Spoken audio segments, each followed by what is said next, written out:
local candidates who are allied with our local partners na mga nasa narco list.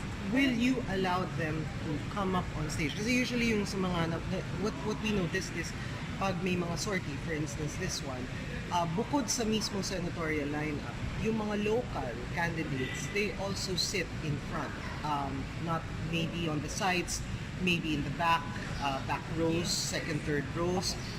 Sa ganitong situation ba, will you allow them to sit near the lineup? Or may recommendation ba na maybe we're not stopping you categorically, pero baka pwedeng wag ka muna?